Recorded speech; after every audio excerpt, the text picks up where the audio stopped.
جانوروں پر رحم کی اپیل۔ گائے وغیرہ کو گرانے سے پہلے ہی قبلے کا تعین کر لیا جائے۔ لٹانے کے بعد بالخصوص پتھریلی زمین پر گھسیٹ کر قبلہ رخ کرنا بے زبان جانور کے لیے سخت اذیت کا باعث ہے۔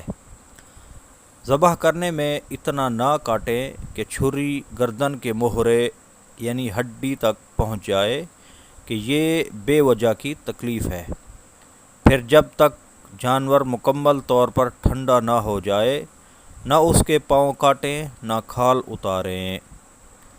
ذبح کر لینے کے بعد جب تک روح نہ نکل جائے چھری کٹے ہوئے گلے پر مس یعنی ٹچ کریں، نہ ہی ہاتھ۔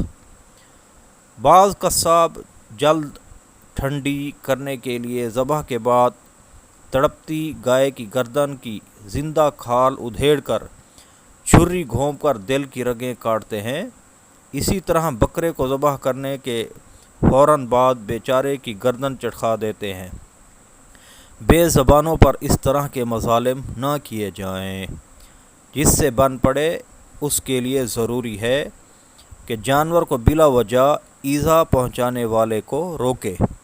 اگر باوجود قدرت نہیں روکے گا تو خود بھی گنہگار ہوگا۔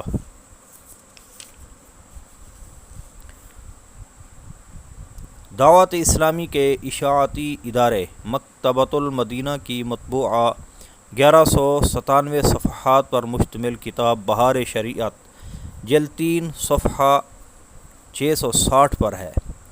جانور پر ظلم کرنا ذمی کافر پر۔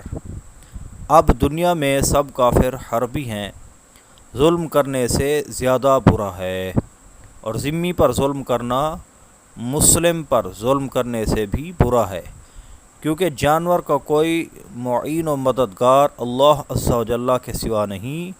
اس غریب کو اس ظلم سے کون بچائے؟